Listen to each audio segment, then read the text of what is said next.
Francisco Durán. Estaba en la mañana en otra presentación de un libro en Desco sobre responsabilidad social empresarial y como tenía el evento hoy en la noche me preguntaba por qué en el caso de ese tema hay tanta publicación, al punto que hay una sobreoferta de trabajos, investigaciones, reportes, noticias, reportajes, etcétera, etcétera, sobre el tema. Y ciertamente es un tema sobre el cual hay muchos recursos y muchos investigadores.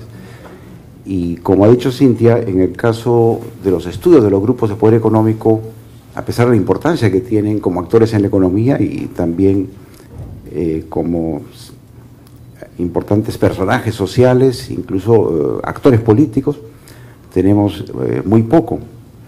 Y esto es cierto, ¿no? Y una parte de la razón es que los propios grupos y las propias empresas no tienen interés en que se desarrollen estudios sobre sus propias actividades. Si alguna vez excepcionalmente se ha dado esa motivación, lo que sale, que es entendible porque lo mismo ocurre en otros países, ha sido libros más bien de tipo laudatorio, ¿no es cierto? Quizás el caso que me viene a la mente es el caso del Grupo Romero, que se hizo un estudio del origen de la familia. Sin embargo, incluso si uno ve los portales, que ahora están todos accesibles, ¿no? Hay una pequeña referencia sobre la historia del grupo, ¿no? Entonces uno saca poco de eso. Y hay una costumbre más bien de no informar, de no discutir, de no llamar la atención, ¿no? Y muchas veces, cuando estaba entrevistando empresarios y algunos jefes de grupos, hablábamos de estos temas, y ellos me decían que en el Perú existe mucha envidia, y que es mejor no mostrar lo que uno tiene, ¿no es cierto? Y que la frase que más repetía dice: en el Perú se condena el éxito. Hay muchas maneras de interpretar este tema, ¿no? Pero de algún modo yo pienso que esta idea que tienen, esta noción,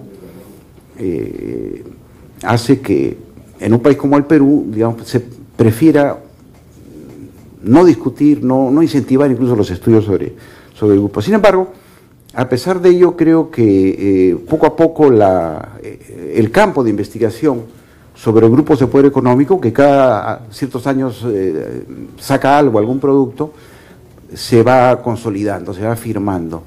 Y me parece que ese hecho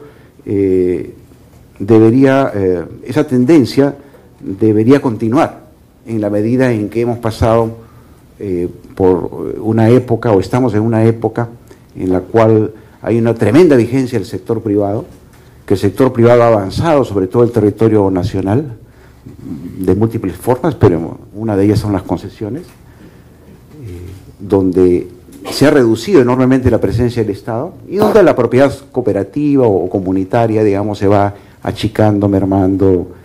Entonces la preeminencia del sector privado, y dentro del sector privado de los grupos, necesariamente nos va a llevar a reflexionar sobre estos temas, quieran o no, y espero que eso ocurra en el futuro. En ese sentido, el trabajo que ha hecho Víctor, que me da mucho gusto que lo haya publicado, y tuve también mucho gusto en comentarlo y enviarle mis sugerencias hace unos meses, creo que es importante porque, como se ha dicho ya antes, pero quisiera recalcarlo, es el primer trabajo sobre grupos de poder en la minería.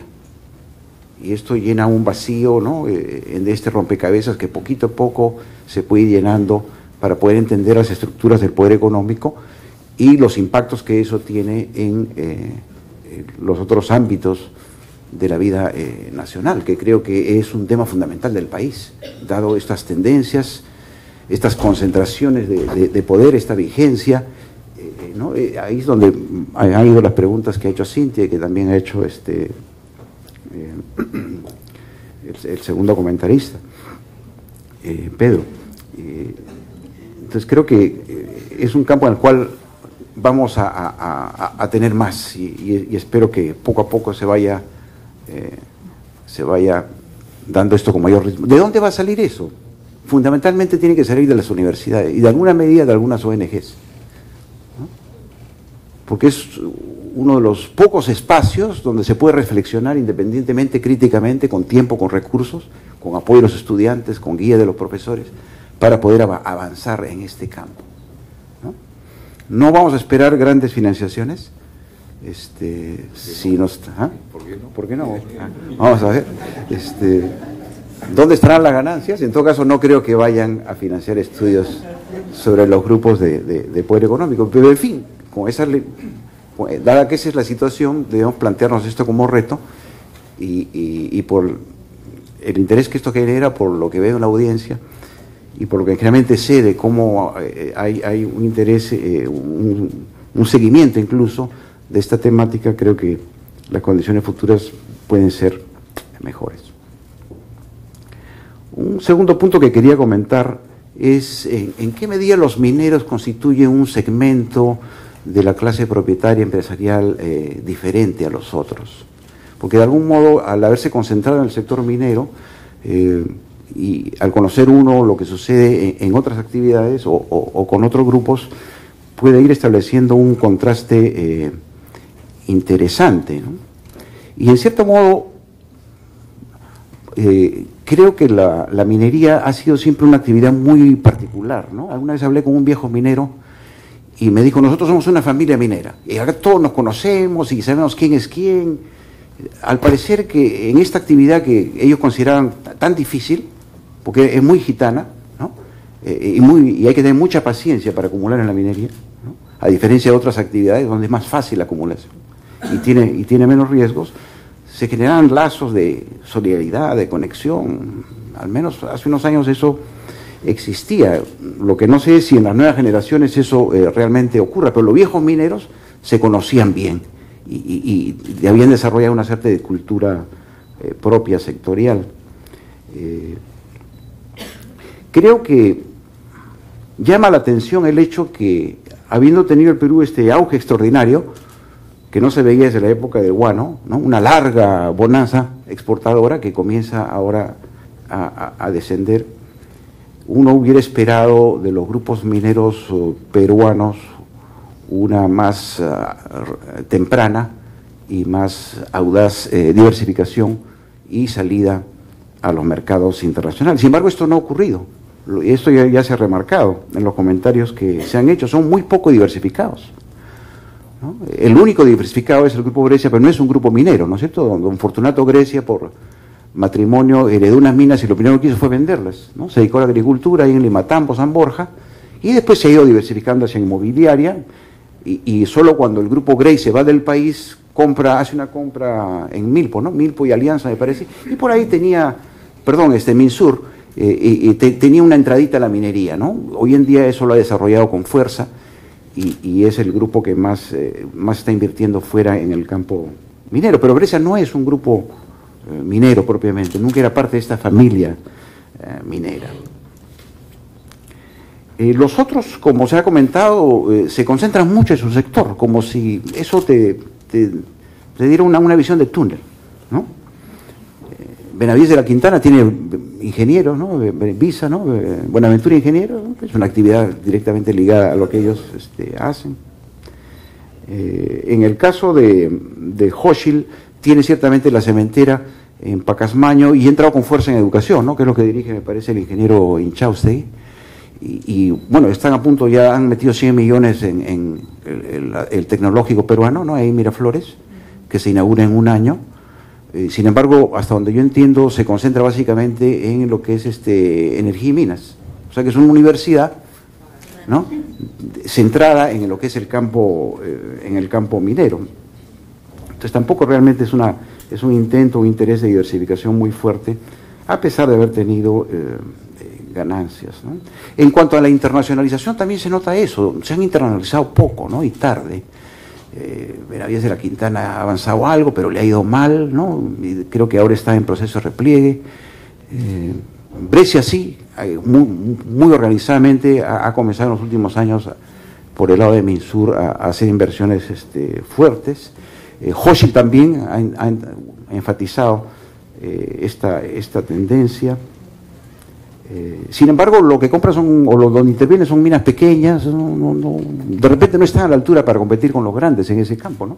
Un megaproyecto de tajo abierto ya son pues palabras mayores, ellos están en las ligas menores, digamos, a nivel internacional. En el Perú podríamos decir que están en las ligas mayores, ¿no? Pero a nivel internacional ciertamente no. La minería es una actividad que exige, digamos, tecnología, financiación, capacidad de proyección que todavía no se ha desarrollado y no sé si se desarrolle a futuro, ¿no? Y también, y esto lo recalco porque se menciona en el libro, son poco progresistas, ¿no? Por lo menos en la ambiental, ¿no? A mí siempre me ha llamado la atención cómo digamos, en el caso de Conga, pueden decir, eliminamos 4 lagunas, no pasa nada, y le ponemos otra fuente de agua, ¿no? Es una concepción, digamos, discutible que ha generado mucho debate en el país, pero en su percepción, en su visión de las cosas, digamos, eso perfectamente normal, digamos, y aceptable que, bueno, desaparecen 4 lagunas. Entonces creo que todo esto conforma o dibuja una imagen de un sector empresarial bastante tradicional, ¿no? Con tecnología moderna y con mentalidad tradicional. Quisiera señalar un tercer punto que tiene que ver con esto y que ata y que también se puede leer y discutir a partir de lo que es el libro. En la medida en que esto se trata de un capitalismo familiar, es decir, que las familias son las propietarias, que dentro de las familias propietarias se tiene que escoger al jefe, que cuando un jefe viejo, digamos, ya no tiene las capacidades, así como en el Vaticano, ¿no es cierto?, tiene que decidir, ¿no?, la familia en sucesión hasta que sale el humo blanco y aparece un nuevo jefe, ¿no? Y si se muere de pronto, repentinamente, bueno, alguien, los propietarios, ¿no?, que son familiares en su mayoría, ¿no?, porque también esos son tradicionalistas, ¿no?, los grupos más avanzados, quizás con excepción de Benavides de la Quintana, que ha entrado más como socio minoritario, ¿no?, tienden a amarrar mucho la propiedad en la familia, ¿no?, son así son, ¿no? Curiosamente, y menciono esto, de estos grupos ninguno cotiza en la Bolsa de Valores de Nueva York, ¿no?, y me parece que solo Hochschild cotiza en la Bolsa de Valores de Londres, ¿no? ¿Ah? Buenaventura, ¿no? Buenaventura sí, ¿no? ¿En dónde? En Nueva York, ¿eh? En Nueva York, sí. Entonces, pero el sector en general siempre ha sido así, ¿no? Esta es una entrada que habría que ver qué consecuencias trae. Entonces yo quería tratar el tema de que desde el punto de vista social, pero que donde ata todo, ¿no es cierto?, porque el jefe familiar dirige la familia, es la que sostiene el bienestar de la familia, es también el jefe empresarial, es el que hace política, ¿no es cierto? O sea, ¿quién va a hacer la política? ¿No? Él le dice al gerente hace esto o lo otro, él hace directamente, ahí ata todo, en la jefatura. Entonces yo propondría que a futuro podamos dedicarnos más a estudiar las jefaturas, ¿no? Y cuando las jefaturas terminan, a ver las sucesiones, ¿no? Creo que una cosa muy interesante del libro es cómo narra el pleito que se originó en el caso de Milpo, ¿no?, donde a la muerte de Luis Picasso Salinas vino una disputa, y eso es porque Luis Picasso Salinas, o en todo caso los propietarios en ese momento no se dijeron, bueno, y cuando este señor se muera, ¿qué hacemos? Antes de que eso ocurra, debemos pues elegir un sucesor, pero cuando no hay sucesor o las familias no ven este problema, va a tener que reaccionar, y eso genera un riesgo, una vulnerabilidad en condiciones de competencia internacional, ¿no? Eso implica que de pronto la mina o la empresa puede cambiar de manos, y efectivamente terminó sucediendo eso en el caso de Milpo, ¿no? Hay otro grupo donde también ha ocurrido en forma bastante dramática, ¿no?, telenovelesca, y que no las he incluido, ¿no?, de repente porque ha ido disminuyendo en medio de esta crisis de sucesión, que es el Arias, ¿no?, de San Ignacio de Morococha. Según entiendo, el padre no se entendía con los hijos estaban peleados, ¿no?, y en medio de esa crisis de dirección, ¿no?, de jefatura, no han podido, digamos, tomar las decisiones que debían en su momento para desarrollarse, ¿no? El caso de Volcan también es interesante, porque en este caso Bobby Letts Colmenares no tenía familia, ¿no?, y tenía muchos sobrinos, y algunos un poco díscolos o peculiares. Entonces, a pesar de haber excluido a Bailey, ¿no?, y a Ricardo, lo que se quedó tampoco parece ser un grupo humano, digamos, con capacidad de convergencia, de discusión. Entonces han formado un colectivo, ¿no?, donde se anulan entre ellos, ¿no?, y tienen dificultades para salir adelante, ¿no? Creo que ese es otro caso de un grupo que no sé por qué razones no previó la sucesión. Este es un tema central, digamos, de muerte de los grupos o de debilitamiento considerable, ¿no? Le ha pasado a los vice antes, ¿no es cierto?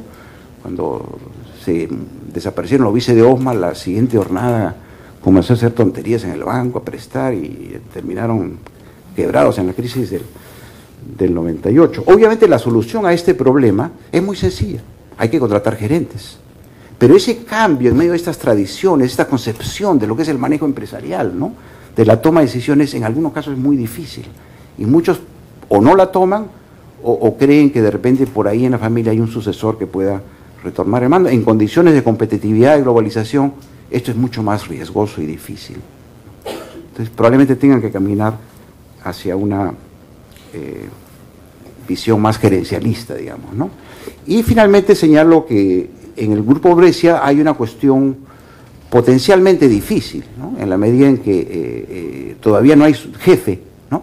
Están en una transición, ha muerto uno de los dos hermanos, ¿no es cierto?, y no se ha querido decidir la jefatura, ¿no?, porque Fortunato Brescia Moreira es quien dirigía o dirige Minsuri, era el experto minero, ¿no?, y Alex Ford Brescia manejaba la parte financiera, ¿no?, desde RIMAC y, en fin, Banco Continental. Y han creado un holding, después una consultoría internacional para hacer una dirección colegiada. Que yo sepa, la dirección colegiada no funciona. Eso como los triunviratos romanos, ¿no? Al final terminan luchando por ver quién es cabeza del imperio, ¿no? Entonces este es un tema muy interesante que está en el libro y que vale la pena resaltar, y que a mí me parece que puede ser un interesante hilo conductor para hacer seguimiento de los grupos en el futuro. Y ya para cerrar, un muy breve comentario de ir empujando estas discusiones, ir haciendo más fértil este campo de discusión y de investigación. Y yo creo que poco a poco tenemos que ir yendo más allá de lo económico, pero ciertamente empezando por lo económico porque es la base. Y ir incorporando otras tres dimensiones del análisis, que hay que integrarlas, hay que ver la forma de integrarlas, que es ver su proyección a la política, qué hacen en elecciones, cómo hacen el lobby, cómo colocan gente en los ministerios, cómo reclutan gente en los ministerios, etcétera, etcétera, ¿no? Tercer lugar, todo lo que es su dimensión social, hoy día ampliada por el tema de la responsabilidad social, que es particularmente necesario, casi indispensable en el caso minero, ¿no? Como ustedes saben, la responsabilidad varía según el giro, ¿no es cierto? Una empresa que está en Lima no es lo mismo que una empresa que está en una zona alejada y pobre, ¿no? Entonces hay tendencias a la responsabilidad muy fuertes en el caso extractivo, y hoy día por la presencia extendida de la minería eso se hace innecesario, ¿no? Entonces todo el aspecto social, ¿no? Y finalmente yo creo que también hay que ver el aspecto discursivo, ¿verdad?, cómo ellos se ven como grupos de poder, cómo ven al país, qué ideas tienen, ¿no?, y ir a partir de esas cuatro dimensiones avanzando en esta dirección. Y ciertamente un libro como esto nos impulsa en ese caso sobre estos grupos mineros, ¿no?, que al parecer dan la impresión de ser un poco particulares.